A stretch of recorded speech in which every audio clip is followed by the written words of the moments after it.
Hello दोस्तों, स्वागत है आप लोगों का हमारे यूट्यूब चैनल महान सर ऑफिशियल में। और दोस्तों, आज हम पढ़ेंगे भारत पर विदेशी आक्रमण। प्राचीन काल में जो भी विदेशी आक्रमण होते हैं, जैसे कि ईरानी आक्रमण जिनको हम पर्शियन आक्रमण कहते हैं, या हकामनी आपको आक्रमण कहते हैं, और आपका क्या है यूनानी, हिंद यवन, शक, पहला, कुषाण, अरब आक्रमण, तुर्क आक्रमण, ये सारे आक्रमण हम इसमें देखने वाले हैं। ये आप मैप देखिए, इसमें क्या है आपको क्या है, ये आपका क्या है इंडिया है, इसमें अलग अलग आपके क्या है ये आक्रमण हो रहे हैं। शका, पर्शिया, सीथियन, बैक्टीरिया, अलग अलग आपके क्या है आक्रमण कर रहे हैं। तुर्की, ये सारे आक्रमण यहाँ पे हो रहे हैं।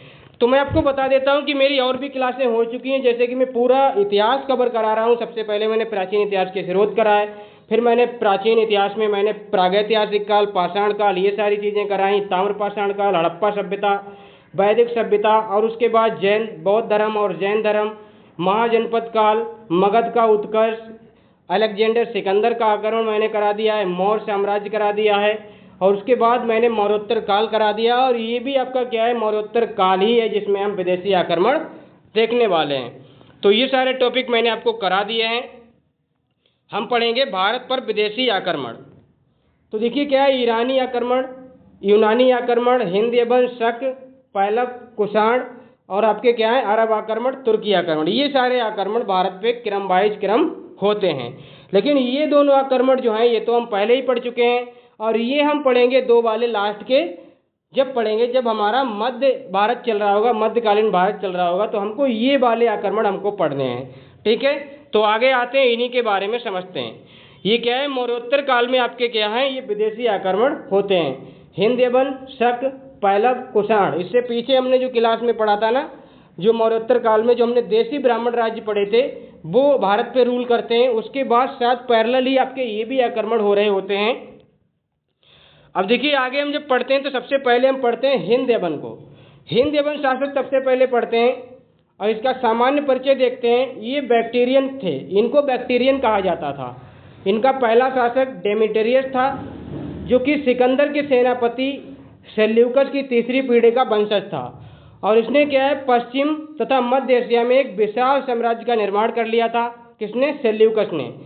और इनकी जो राजधानी थी वो सियालकोट, जिसको साकल कहते थे, ये तक्षशिला वाले क्षेत्र में थी। इनके बाद क्या होता है, देखिए डायोडोट्स ने क्या किया था, सेल्यूकस के बाद, सेल्यूकस जब कमजोर हो जाता है तो बैक्टीरिया को ये स्वतंत्र घोषित कर देता है। अब इनकी दो शाखाओं में ये बढ़ जाते हैं, एक तो आपका डेमेट्रियस शाखा, एक आपका यूक्रेटाइड शाखा, ये दो शाखाएं इनकी बढ़ती हैं। अब इन दोनों शाखाओं को हम देखते हैं। डेमेट्रियस शाखा जो थी, इसके तीन शासक होते हैं, अपोलोडोट्स, अगालोक्लीज और मिनांडर, जो कि सबसे इंपॉर्टेंट शासक होता है। अगालोक्लीज ने क्या किया था, इसने कृष्ण और बलराम के नाम के सिक्के जारी कराए थे। कहते हैं इसने बौद्धों हिंदुइज्म को दोनों को ये फॉलो करते थे। तो मिनांडर के बारे में देखा जाए तो मिनांडर सबसे प्रतापी शासक था, सबसे प्रतापी हिंद यूनानी शासक था। सिकंदर से भी ज़्यादा भूभाग इसने जीता था। बौद्ध भिक्षु नागसेन से इसकी वार्ता होती है, जिसे मिलिंद पन्नो कहा जाता है। और ये एक बौद्ध ग्रंथ है मिलिंद पन्नो, जिसका मतलब है मिलिंद के प्रश्न। ये पुस्तक है, इसमें क्या है इसने बौद्ध धर्म को स्वीकार किया था, ये सारी जानकारी मिलती है। और इसकी जो उपाधि होती है वो हार्मिकस और सोटर होती है। इसने सोने के सिक्के चलवाए थे। कहते हैं कि सोने के सिक्के सबसे पहले आपके क्या है इन्होंने ही चलवाए थे। किन्होंने? हिंद यूनानी लोगों ने। अब जो दूसरी इनकी शाखा है यूक्रेटाइड, इसको देख लेते हैं। इसका एक शासक होता है हेलियोक्लेज, और उनका एक उत्तराधिकारी होता है एंटियालकीड्स। एंटियालकीड्स ने क्या किया था, शुंग वंश के शासक भागभद्र के दरबार में राजदूत हेलियोडोरस को भेजा था, जो हमने पिछली क्लास में देखा था, जिसने गरुड़ स्तंभ का निर्माण भी कराया था और भागवत धर्म को अपना लिया था। और इनका अंतिम शासक होता है हमिकस, जो कि कुजुल कड़फिसस ने जिसकी हत्या कर दी थी। ये कुजुल कड़फिसस कौन है? ये कुषाण वंश का शासक है। इसको हम आगे पढ़ेंगे। ठीक है, आगे बढ़ते हैं तो देखते हैं हिंद यवन शासक का भारत पर क्या प्रभाव रहा था। हिंद यवनों का भारत पर क्या प्रभाव रहा था, तो देखिए इन्होंने क्या किया था, मुद्रा पर जो लिपि थी ना, मुद्रा लिपि थी ना, मुद्राओं पर इन्होंने क्या है राजाओं के नाम, वंशावली, वो इन्होंने क्या है चलाई थी। तो वंशावली का यहाँ से मतलब पता चलता था। सबसे पहले सोने के सिक्के इन्होंने ही चला है। कैलेंडर में सप्ताह का जो 7 दिन होते हैं इन्होंने ही प्रयोग किया। पर्दा प्रथा इन्होंने स्टार्ट की, जिसको यवनिका कहते हैं। और 12 राशियाँ जो होती हैं ना, जो हम डेली के न्यूज़पेपर में देखते हैं, वो इन्होंने ही चलाई थी। और हिंद यवनों ने पश्चिमोत्तर सीमा प्रांत में एक कला चलाई थी, यूनानी कला, जिसको हम क्या कहते थे, हेलेनिस्टिक आर्ट कहते थे। और भारत में इसको क्या कहते थे, गांधार कला कहते थे। आगे बढ़ते हैं, शकों के बारे में पढ़ते हैं। शक, इनका सामान्य परिचय देखिए, इनको सीथियन कहा जाता था। और यूनानियों के बाद भारत में शकों का आक्रमण होता है। शक मध्य एशिया से आए थे। इनका जो संस्थापक था वो मोगा था, एक शासक होता था मोगा, उन्होंने इसकी स्थापना की थी।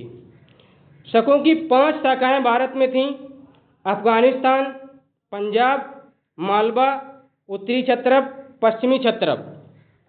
जो आपका उत्तरी क्षत्रप था, तो उसका जो तक्षशिला का जो शासक था वो कहते हैं माऊस था। और ये तक्षशिला से मथुरा तक ये फैला हुआ था उत्तरी क्षत्रप। जो पश्चिमी क्षत्रप था वो नासिक से उज्जैन तक, और इन्हीं का शासन क्या था, रुद्रदामन, इन्हीं से संबंधित है। इसी पश्चिमी शाखा से आपका क्या है, संबंधित आपका रुद्रदामन होता है। आगे बढ़ते हैं, आगे देखते हैं मथुरा के शक शासक के बारे में देखते हैं।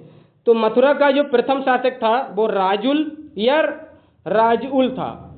मथुरा के शक शासक पहले मालवा के शासक थे। इन्हें 57 बीसी में विक्रमादित्य ने हरा दिया था, तभी ये मथुरा भाग गए।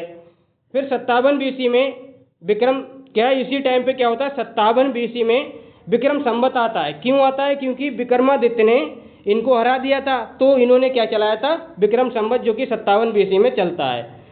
नासिक के शक शासक देख लीजिए, इनका अन्य नाम क्षयरातक है या क्षयरात शक शासक कहते हैं।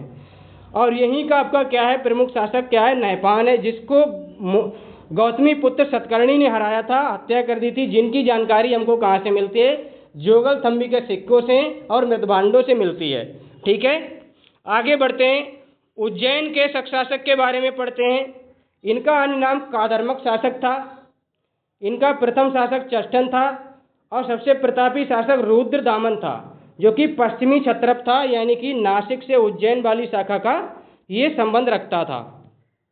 और रुद्रदामन ने ही क्या किया था, जूनागढ़ अभिलेख जारी कराया था गिरनार में, जिसमें क्या है, शुद्ध संस्कृत में जारी था और सबसे बड़ा अभिलेख इसको कहा जाता है। और इसमें हमको जानकारी मिलती है, इसने सुविशाख जो इसका राज्यपाल था उसके द्वारा सुदर्शन झील का पुनर्निर्माण कराया था। और सुदर्शन झील की जानकारी के बारे में आपको बता देता हूँ, चंद्रगुप्त मौर्य ने, इसके राज्यपाल पुष्यगुप्त ने सुदर्शन झील का निर्माण कराया था। अशोक ने पुनर्निर्माण कराया था और नहरें निकलवाई थी राज्यपाल तुषाष्ट्र के जरिए। रुद्रदामन के राज्यपाल सुविशाख ने बाढ़ से जब ये टूट गया था तब इसको क्या है, पुनर्निर्माण कराया था। स्कंदगुप्त के राज्यपाल पर्णदत्त ने भी इसका पुनर्निर्माण कराया था। तो ये सारी बातें आप याद रखना। इनका जो अंतिम शक शासक था वो रुद्रसेन तृतीय था। क्या था, रुद्र सिंह तृतीय था। मालवा के शकों में ये अंतिम शासक माना जाता है, जिसको गुप्त शासक चंद्रगुप्त विक्रमादित्य ने मारकर प्रथम बार मालवा क्षेत्र में व्याघ्र शैली में चांदी के सिक्के चलाए थे। तो ये आप याद रखना।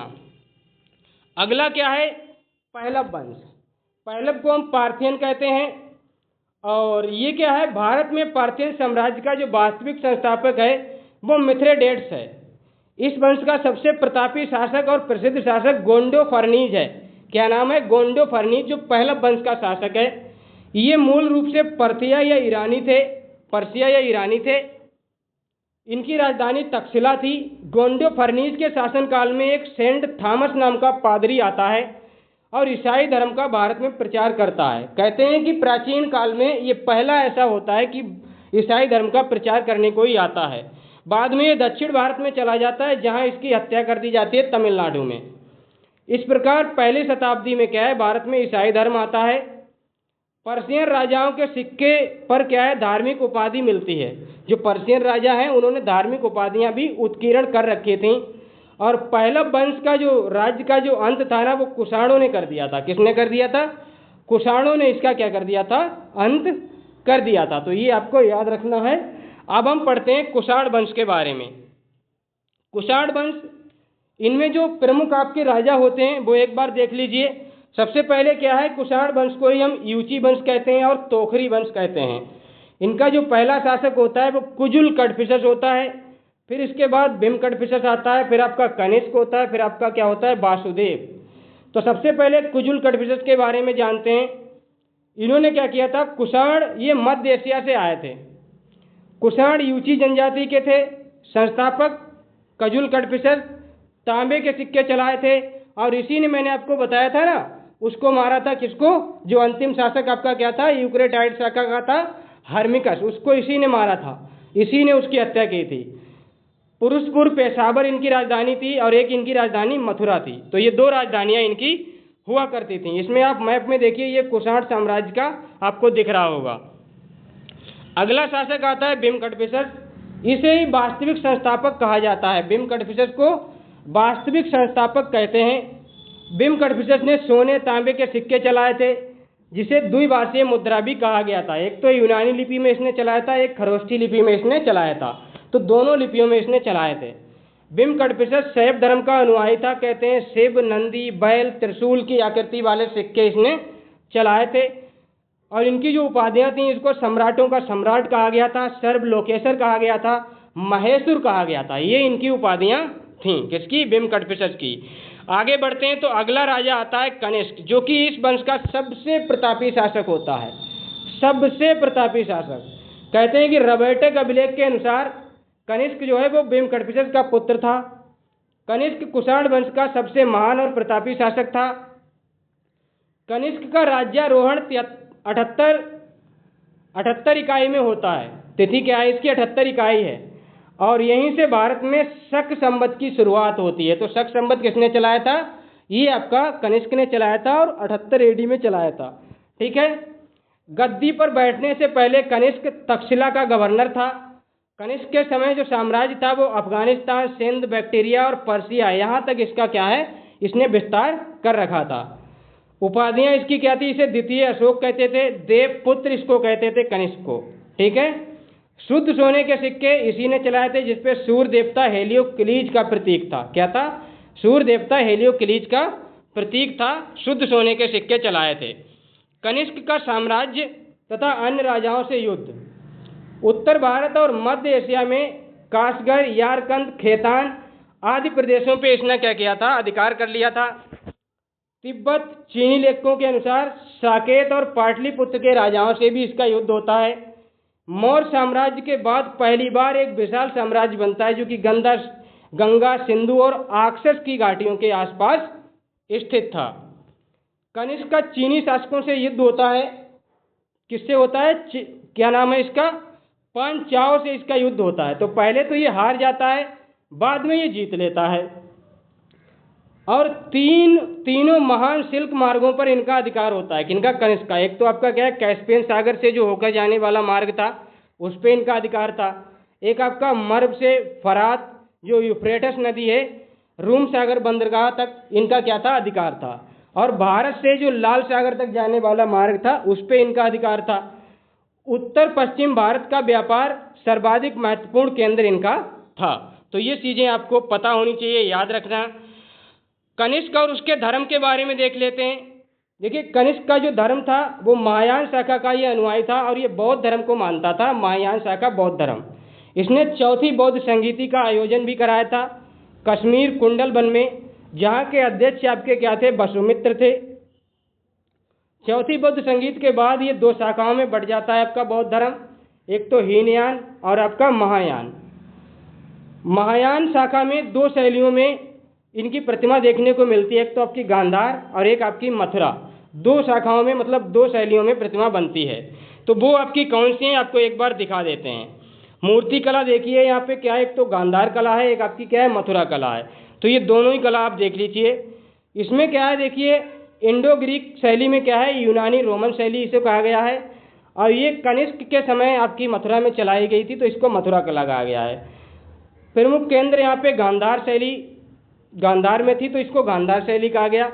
ये आपकी यहाँ पे क्या है ना, बौद्ध, हिंदू, जैन धर्मों से ये संबंधित है। यहाँ पे ये मूर्तियाँ आपकी मिलती हैं। मुख्यतः यहाँ पे बुद्ध और बोधिसत्वों की मूर्तियाँ मिलती हैं। यहाँ पे हिंदू और जैन सबकी मिलती हैं, बौद्धों की भी। यहाँ पे जो पत्थर था वो काले, नीले, हरे और सिलेटी पत्थर का उपयोग किया गया है। यहाँ पे लाल बलुआ पत्थर का उपयोग किया गया है।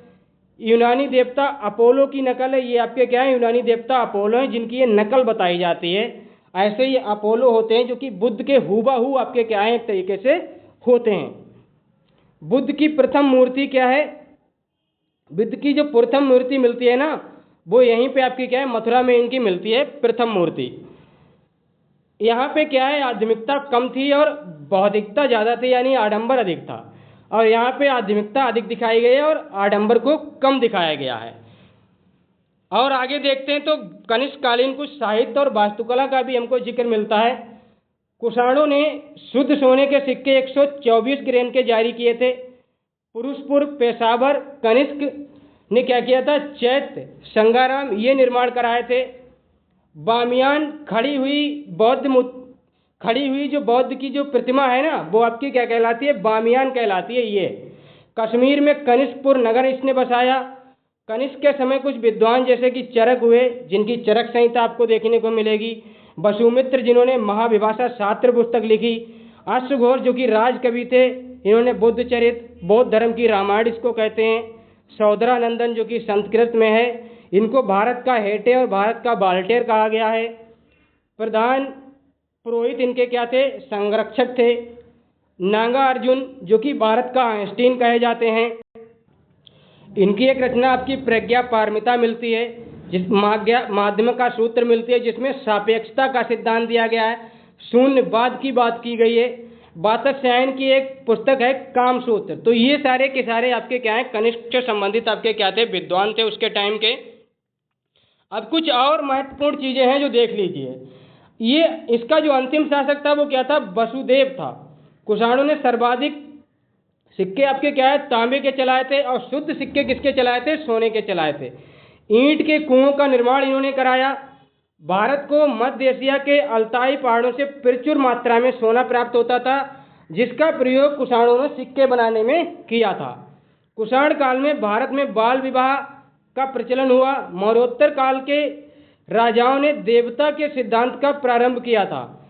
इसके बाद जैसे मौर्योत्तर काल में क्या हुआ था, देवताओं का मतलब ये अपने आगे देवताओं के टाइटल लगाया करते थे, जैसे कि कुषाण शासक देवपुत्र कहलाते थे और चीन के राजाओं से इन्होंने ऐसा सीखा था। उज्जैन सबसे महत्वपूर्ण नगर था क्योंकि क्षिप्रा नदी से गोमेद और इंद्रगोप जैसे पत्थरों की प्राप्ति होती थी। तो उज्जैन बहुत ही महत्वपूर्ण नगर था इनका। तो क्लास आपको कैसी लगी है आप बताइएगा, अगर अच्छी लगी है तो लाइक कीजिएगा, चैनल पे नए हैं तो सब्सक्राइब कर लीजिएगा, बहुत इंपॉर्टेंट चीज़ें आपको मिलने वाली हैं। और हमारा टेलीग्राम चैनल है, ज्वाइन कर लेना, महान सर ऑफिशियल के नाम से, डिस्क्रिप्शन में लिंक मिलेगा, वहाँ से ज्वाइन करना, सीधे आप पहुँच जाओगे चैनल में। ठीक है, तो मिलते हैं नेक्स्ट वीडियो में, और अगली वीडियो में हम क्या करेंगे, गुप्त साम्राज्य के बारे में पढ़ेंगे। ठीक है, तब तक के लिए धन्यवाद।